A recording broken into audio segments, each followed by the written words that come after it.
name of the Father, in the name of the Father, and of the Son, and of the Son, and of the Holy Spirit. and of the Holy Spirit. Amen. Amen. And the grace of our Lord Jesus Christ, And the grace of our Lord Jesus Christ, and the love of God, and the love of God, the fellowship of the Holy Spirit, and the fellowship of the Holy Spirit be with you all. be with you all. Amen.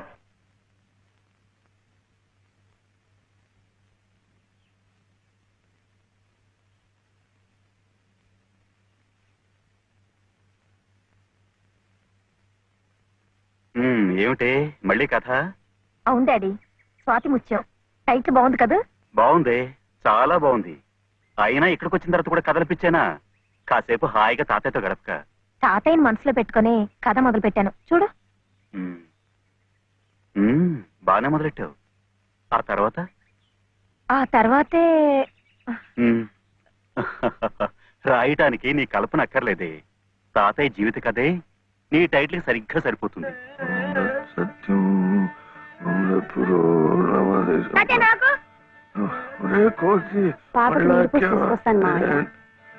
తాతయ్య తాతయ్య, ఈసారి కథల పోటీల్లో నాకింకా మంచి పేరు వస్తే నీకింకా ఇష్టమేగా? మళ్ళీ ఫస్ట్ ప్రైజ్ వస్తే నీకింకా ఇంకా సంతోషమేగా? సంతోషమే. అయితే నీ కథ చెప్పవా, నేను రాసుకుంటాను. నాకు అంటూ వేరేగా కథేం లేదు. మీ నానమ్మ కథే నా కథ. పోనీ అదే చెప్పు తాతయ్య, నేను రాసుకుంటాను. అది 60-70 ఏళ్ల కథ. తాతయ్య, నాకు 100 ఏళ్ల కథ కావాలి. చెప్పు తాతయ్య.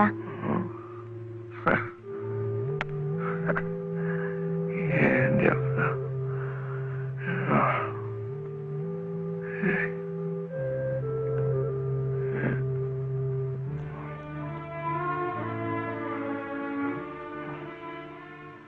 మీ నానమ్మ చాలా కష్టపడింది. చిన్నతనంలోనే పసుపు కుంకుమం తీసుకెళ్ళిపోయాడు ఆ దేవుడు. మీ నాన్న ఒరే బాగా ఇక్కడ వీడు ఏంట్రా ఇది? వీడు ఇంత వాడుగా ఉన్నప్పుడు వాడిని వెంట పట్టుకొని సార్ సార్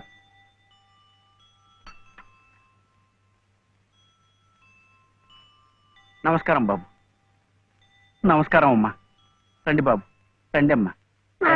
ఇదేనా మా తాతయ్య గారి ఇల్లు? అమ్మా, కోళ్ళ గారు వచ్చారమ్మా.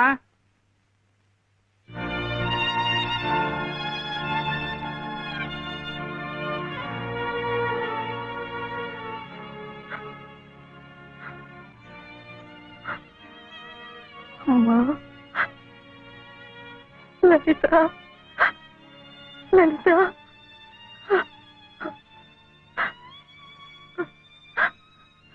నేను నాన్న, మీ నాన్నమ్మను. అంతా విచిత్రంగా జరిగిపోయింది. నేనే నమ్మలేకుండా ఉన్నాను. వాడి మనసుకు నచ్చిన అమ్మాయిని చేసుకున్నాడు. ఎక్కడున్నా వాడిని చల్లగా చూడు తండ్రి అని ఆ దేవుడికి మొక్కుకున్నానే కాని మమ్మల్ని కాదని వెళ్ళిపోయాడని ఎన్నడూ బాధపడలేదు. ఎప్పటికైనా ఆయన మనసు మారకపోతుందా? నా కొడుకు కోడలు నా ఇంటికి రాకపోతారా అనుకున్నానే కాని ఇలాంటి రోజు వస్తుందని ఎన్నడూ ఊహించలేదు.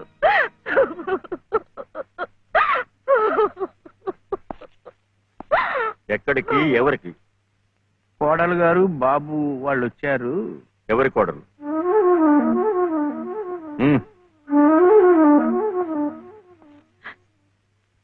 ఏమండి, వాళ్ళు తప్పే చేశారో ఒప్పే చేశారో అన్యాయం జరిగిపోయింది. కనీసం ఆ పిల్ల మొహం చూసైనా ఈ పసికందరు చూసైనా వాళ్ళని కనికరించండి. రాజేశ్వరి, నా మాట కాదని ఈ పిల్లను పెళ్లి చేసుకున్నాడని నా కన్న కొడుకుని ఇంట్లోంచి పొమ్మన్నాను. పాడైపోయాక వీళ్ళెవరు రావడానికి? రావు గారు, మీరే అలా అంటే వాళ్ళు ఎక్కడికి వెళ్తారు, ఎలా బతుకుతారు? ఎలా బతకాలని నన్ను కాదని నీ చెల్లికి పెళ్లి చేసావు, అలాగే బతకమన్ను. అంత మాట అనకండి. వీళ్ళని సరిగ్గా పోషించే తాహత లేకే మిమ్మల్ని ఇలా అర్థిస్తున్నాను. మీరే కాదంటే ధర్మసత్రాలున్నాయి, అనాథాశ్రమాలున్నాయి. వద్దండి, ఇలా పంతాలకు పోయే ఉన్న ఒక్క బిడ్డలో పోగొట్టుకున్నాం. ఇప్పుడు మిగిలిన ఈ రక్త సంబంధాన్ని కూడా. రాజేశ్వరి, నాతో వాదులాడి మన సంబంధం కూడా తెగతింపులు చేసుకోకు. రావు గారు, మీరొక్కసారి పెద్ద మనసుతో ఈ పసివాడి పరిస్థితి ఆలోచించండి. అన్నయ్య, బాబు,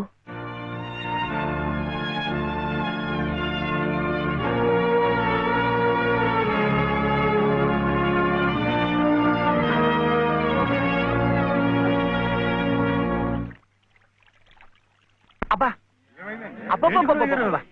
అబ్బబ్బబ్బబ్బబ్బబ్బ. ఎప్పుడు ఆడావుడు ఏమిటోనయ్యా చలపతి, ఇందాకటి నుంచి చూస్తున్నాను. జరిగిన దానికి అక్కడే కూర్చుని ఓ నిట్టూర్పు విడిచేద్దామంటే ఏది నిట్టూర్పు రాందే, ఒట్టి సొట్టూర్పే గాని. నువ్వా ఒకే అన్నవి, ఆ అమ్మాయి ఒకే చెల్లెలు, మీది సామాన్యమైన కుటుంబం. దీనికి పెద్ద నిట్టూర్చాల్సిన అవసరం లేదు. ఎందుకంటే దేశంలో కోట్లాది ప్రజలు మనలాంటి వాడే కాబట్టి. ఒక కోటీశ్వరుడు కొడుకు తండ్రిని ఎదిరించి మన లలితమ్మను పెళ్లి చేసుకున్నాడు అంటే ఇది పెద్ద నిట్టూర్చాల్సిన విషయం కాదు. లక్షల పెళ్లిళ్ళు ఇలాగే జరుగుతున్నాయి కాబట్టి. కానీ 5 సంవత్సరాలు తిరగకుండానే అమ్మాయి 5వ తరం పోగొట్టుకుని పుట్టింటికి తిరిగి వచ్చేసిందే, అది నిట్టూర్చాల్సిన విషయం. అప్పుడే నిట్టూరు చేశాను. ఇక పోతే ఆ రావు గారు పంతాలకు పోయి దయాదాక్షిణ్యాలు లేకుండా కోడల్ని మనవణ్ణి ఇంట్లోంచి బయటకు గెంటేశాడే, అదేమన్నా కథదయ్యా, పోనీలే కదా అని నిట్టూరు చదిలేయడానికి. అదే అక్కడ కూర్చుని తలుచుకుని గుండె తరుక్కుపోయి, బాబు, గుండె తరకపోయిన ఉండు, అప్పుడే సొట్టూర్పు వచ్చేసింది. సరే, ఆ విషయాలన్నీ వదిలేయి. మనం నిట్టూర్చి ఆ రావు గారు సొట్టూర్చాలంటే ఒక్కటే మార్గం ఉంది. ఆయన్ని కోర్టుకి ఈడ్చి భరణం కక్కించడమే. ఇంకా ఎందుకులేండి వీధిని పట్టాం. ఏదో భగవంతుడు దానికి అలా రాసి పెట్టాడని సర్దుకుపోవటం మంచిది.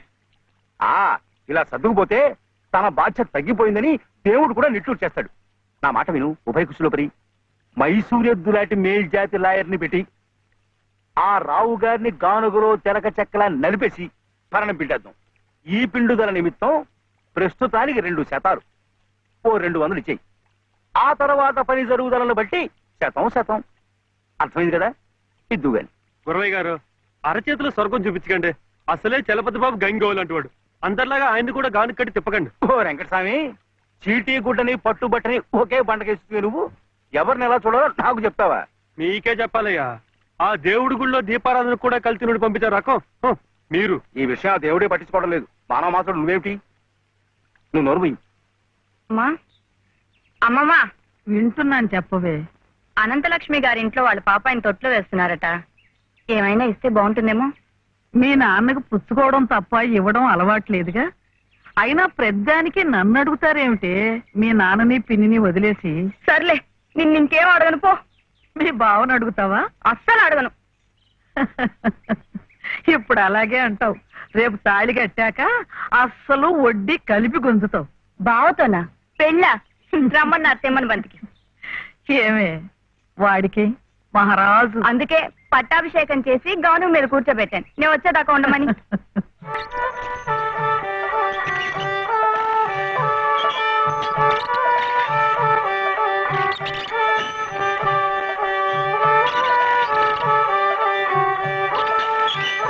నా దగ్గర మాత్రం వ్యర్థ వేషాలు నీకు అని చెప్పండి. డబ్బు పంపిస్తేనే డబ్బా పంపించేది.